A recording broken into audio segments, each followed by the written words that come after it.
ఒక్క దెబ్బతో బెంగాల్ రాజకీయాలను షేక్ చేసే న్యూస్ ఇది. అసలు మమతా బెనర్జీ తన సొంత గడ్డ మీద మళ్ళీ గెలవబోతుందా? లేక ఈసారి సీన్ రివర్స్ అవ్వబోతుందా? అనేది ఇప్పుడు పెద్ద సస్పెన్స్. కోల్కతా వీధుల్లో ఎవరిని కదిలించినా ఇదే ముచ్చట. అసలు దీదీ కోట కూలిపోతుందా అనే డౌట్ అందరిలోనూ మొదలైపోయింది. లాస్ట్ టైం నందిగ్రామ్‌లో ఏం జరిగిందో మనందరం చూసాం. ఆ చేదు జ్ఞాపకం ఇంకా పోకముందే ఇప్పుడు తన నియోజకవర్గంలో పరిస్థితి చూస్తుంటే ఏదో తేడా కొడుతున్నట్టే అనిపిస్తుంది. లోకల్ ఫ్యాక్టర్స్ నుంచి నేషనల్ లెవెల్ పాలిటిక్స్ దాకా అన్నీ కలిపి చూస్తే ఈసారి లెక్కలు అసలు సరిపోవటం లేదు. అపోజిషన్ వేస్తున్న ప్లాన్లు ఒకెత్తైతే సొంత పార్టీలోనే జరుగుతున్న సీక్రెట్ రాజకీయాలు ఇంకొకెత్తు. ఈ వీడియోలో మనం పక్కా లాజిక్లతో గ్రౌండ్ లెవెల్ రిపోర్ట్స్ తో మమతా బెనర్జీ ఫ్యూచర్ ఏంటో తేల్చేద్దాం. అసలు మమతా గెలుపుకి అడ్డుపడుతున్న ఆ ఒక్క పాయింట్ ఏంటి? ఓటర్ల మైండ్ లో ఏం నడుస్తుంది? ఒక్కొక్కటిగా విడమరిచి చెప్తాను, జాగ్రత్తగా వినండి.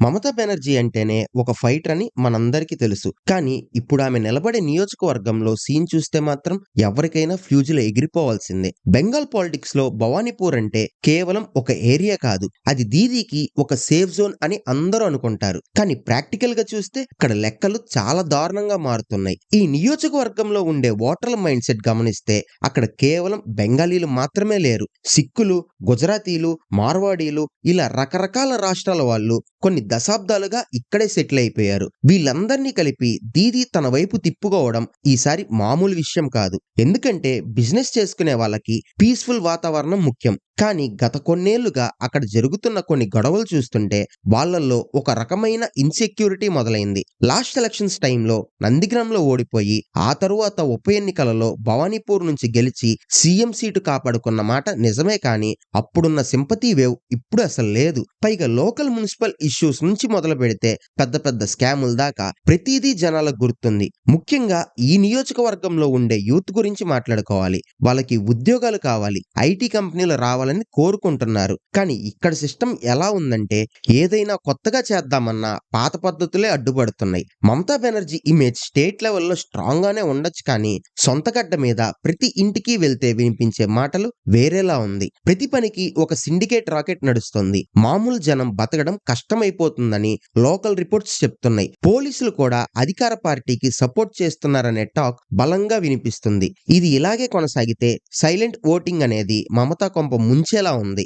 జనం బయటికి ఏం చెప్పకపోయినా ఈవీఎం దగ్గరికి వెళ్ళినప్పుడు తమ కోపాన్ని చూపించేస్తారనే భయం తృణమూల్ కాంగ్రెస్ నాయకులలో స్పష్టంగా కనిపిస్తుంది. దీదీ పర్సనల్ గ్లామర్ మీద డిపెండ్ అయ్యి పార్టీ క్యాడర్ మొత్తం చేతులు ముడుచుకొని కూర్చుంటే అసలుకే ఎసరు వచ్చేలా ఉంది. ఒకప్పుడు మమత అంటే ఒక నమ్మకం, ఒక మార్పు. కానీ ఇప్పుడు ఆమె చుట్టూ ఉన్న వాళ్ళ మీద వస్తున్న ఆరోపణలు ఆమె గ్రాఫ్ ని కిందకి పడేస్తున్నాయి. సెంట్రల్ గవర్నమెంట్ ఏజెన్సీలు చేస్తున్న రైట్స్, బయటపడుతున్న కోట్ల రూపాయల క్యాష్, ఇవన్నీ చూశాక సామాన్యుడికి మమతా మీద ఉన్న ఆ గౌరవం తగ్గుతూ వస్తుంది. భవానీపూర్ ఓటర్లు చాలా తెలివైన వాళ్ళు. వాళ్ళు కేవలం ఫ్రీగా ఇచ్చే పథకాలకి మాత్రమే లొంగిపోరు. డెవలప్మెంట్ ఏది అని నిలదీసే స్టేజ్ కి వచ్చేశారు.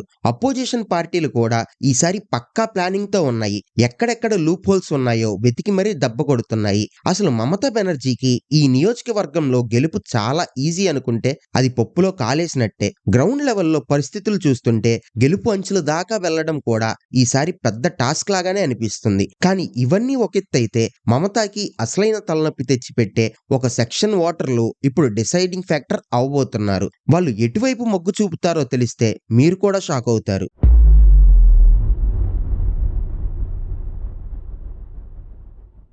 భవానీపూర్ అనగానే అందరూ ఏమనుకుంటారంటే ఇది మమతా బెనర్జీ అడ్డా, ఇక్కడ ఆమెని ఎవ్వరూ టచ్ చేయలేరని. కానీ గ్రౌండ్ లెవెల్లో సీన్ చూస్తుంటే ఈ కోటకి పగుళ్లు ఏర్పడుతున్నాయన్న విషయం స్పష్టంగా అర్థమవుతుంది. ఇక్కడున్న నాన్ బెంగాలీ ఓటర్ల పర్సంటేజ్ దాదాపు 40% దాకా ఉంది. వీళ్ళే ఇప్పుడు దీదీ గెలుపుని డిసైడ్ చేసే పొజిషన్ లో ఉన్నారు. గతంలో మమతాకి సపోర్ట్ చేసిన ఈ బిజినెస్ కమ్యూనిటీ ఇప్పుడు సెంట్రల్ గవర్నమెంట్ స్కీమ్స్ వైపు, మోదీ మార్క్ పాలిటిక్స్ వైపు మొగ్గు చూపుతోంది. దానికి తోడు లోకల్ తృణమూల్ నేతల ఓవర్ యాక్షన్ సామాన్య వ్యాపారులకి పెద్ద తలనొప్పిగా మారింది. ప్రతి చిన్నదానికి పార్టీ ఫండ్ అని, చందాని వేధించడం వల్ల జనం లోపల లోపల రగిలిపోతున్నారు. ఈ అసంతృప్తి అనేది ఓట్ల రూపంలో భయపడితే మమతాకి కోలుకోలేనంత దెబ్బ తగులుతుంది. పైగా ఇప్పుడున్న సోషల్ మీడియా కాలంలో ఏ చిన్న తప్పు జరిగినా నిమిషంలో జనం దాకా వెళ్ళిపోతుంది. గతంలో లాగా ఇన్ఫర్మేషన్ ఆపేస్తామంటే కుదరదు. ఇంకోవైపు చూస్తే భవానీపూర్ లో ఉన్న మధ్యతరగతి జనం ఇప్పుడు ఒక రకమైన డైలమాలో ఉన్నారు.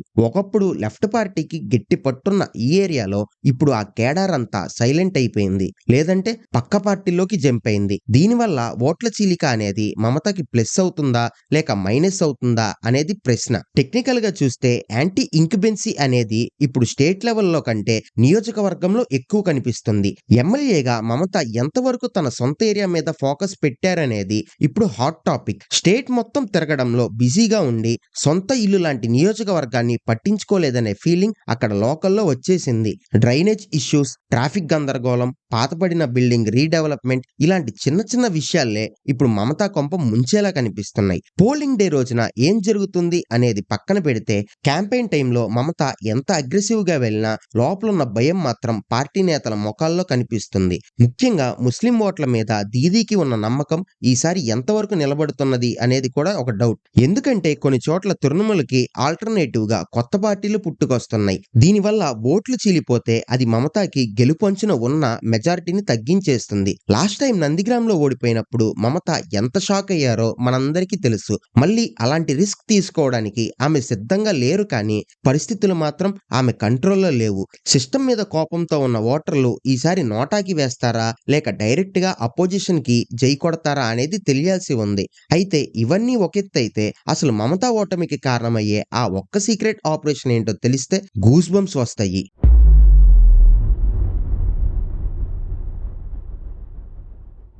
భవానీపూర్ గల్లీల్లో ఇప్పుడు ఒక వింతైన నిశ్శబ్దం కనిపిస్తుంది. ఇది తుఫానుకు ముందు వచ్చే ప్రశాంతత లాంటిది. ఒకప్పుడు మమతా బెనర్జీ పేరు చెప్తే ఊగిపోయే జనం ఇప్పుడు ఆమె గురించి అడిగితే మొహం చాటేస్తున్నారు. దీనికి మెయిన్ రీజన్ ఏంటంటే అధికార పార్టీలో జరుగుతున్న అంతర్గత కుమ్ములాటలు. దీదీకి తెలియకుండానే కింద స్థాయిలో ఉన్న నేతలు తమ సొంత లాభాల కోసం గ్రూపులుగా విడిపోయారు. ఎవరికి వారు తమ ఏరియాలో చక్రం తిప్పాలని చూస్తుండడంతో సామాన్య ఓటర్లు కన్ఫ్యూజన్ లో పడిపోయారు. పాత తరం నాయకులకి ఇప్పుడు వస్తున్న కొత్త బ్యాచ్ కి మధ్య అసలు పొసగట్లేదు. దీనివల్ల ఎలక్షన్ టైంలో గ్రౌండ్ వర్క్ చేసే వాళ్లే కరువయ్యే పరిస్థితి వచ్చింది. పార్టీ కోసం రక్తం చిందించిన పాత కార్యకర్తలు ఇప్పుడు పక్కన పడిపోయారు. దీంతో వాళ్ళు లోపల లోపల రగిలిపోతూ ఈసారి సైలెంట్ గా రివెంజ్ తీసుకోవాలని డిసైడ్ అయిపోయారు. మరోపక్క చూస్తే ఇంటెలిజెన్స్ రిపోర్ట్స్ కూడా మమతాకి అంత పాజిటివ్ గా లేవని టాక్ నడుస్తుంది. ముఖ్యంగా ఆడవాళ్ల ఓట్లు మమతాకి పెద్ద ప్లస్ పాయింట్ అని అందరూ అనుకుంటారు, కానీ రియాలిటీలో చూస్తే పరిస్థితి వేరేలా ఉంది. రేషన్ కార్డులు, పెన్షన్ల దగ్గర జరుగుతున్న అవినీతి వల్ల సామాన్య మహిళలు చాలా ఇబ్బందులు పడుతున్నారు. గవర్నమెంట్ ఇచ్చే 1000 రూపాయల కంటే మా ఇంట్లో వాళ్ళకి ఉద్యోగాలు వస్తే బాగుండని వాళ్ళు కోరుకుంటున్నారు. ఈ మధ్య జరిగిన కొన్ని ఇన్సిడెంట్స్ వల్ల బెంగాల్లో లా అండ్ ఆర్డర్ తప్పిందనే ఫీలింగ్ జనాల్లో బాగా ముదిరిపోయింది. భవానీపూర్ లాంటి ఎడ్యుకేటెడ్ ఏరియాలో ఇలాంటి విషయాలు ఓటింగ్ మీద విపరీతంగా ఎఫెక్ట్ చూపిస్తాయి. పోలీసులు కూడా ఎంతవరకు తృణమూల్కి సపోర్ట్ చేయగలరు అనే దానికి ఒక లిమిట్ ఉంటుంది. సెంట్రల్ ఫోర్సెస్ రంగంలోకి దిగితే సీన్ మొత్తం రివర్స్ అయిపోతుంది. అన్నిటికంటే భయంకరమైన విషయం ఏంటంటే ఈసారి అపోజిషన్ పార్టీలు ఒక సీక్రెట్ ప్లాన్ అమలు చేస్తున్నాయి. అదే ఓట్ ట్రాన్స్ఫర్. అంటే ఎవరికి పడితే వాళ్ళకి వెయ్యకుండా మమతాని ఓడించే సత్తా ఉన్న క్యాండిడేట్ ఎవరైతే ఉన్నారో వాళ్ళకే అందరూ కలిసి ఓటు వేయాలని డిసైడ్ అయ్యారు. ఇది ప్రాక్టికల్ గా జరిగితే మమతా బెనర్జీకి గెలుపు అనేది అసాధ్యమవుతుంది. బెంగాల్ పాలిటిక్స్ లో ఇదివరకు ఎప్పుడూ లేని విధంగా ఒక రకమైన పోలరైజేషన్ కనిపిస్తుంది. పైకి అందరూ దీదీ అని పిలిచిన లోపల మాత్రం మార్పు కావాలని బలంగా కోరుకుంటున్నారు. లోకల్ బాడీ ఎలక్షన్స్ లో జరిగిన రిగ్గింగ్ వల్ల జనాల్లో ఒక రకమైన కసి పెరిగింది. ఆ కసిని అసెంబ్లీ ఎలక్షన్స్ లో తీర్చుకోవాలని వాళ్ళు వెయిట్ చేస్తున్నారు. మమత తన నియోజకవర్గంలో ఎన్ని కోట్లు ఖర్చు పెట్టినా, ఎంతమంది స్టార్ క్యాంపెయినర్లను దించినా ఓటర్ మైండ్ సెట్ మారిపోతే ఎవ్వరూ ఏమి చేయలేరు. అయితే ఈ మొత్తం ఎపిసోడ్ లో అందరూ మిస్ అవుతున్న ఒక లాజికల్ పాయింట్ ఉంది. ఆ పాయింట్ వల్లే మమతా భవిష్యత్తు తలకిందులు కాబోతుంది.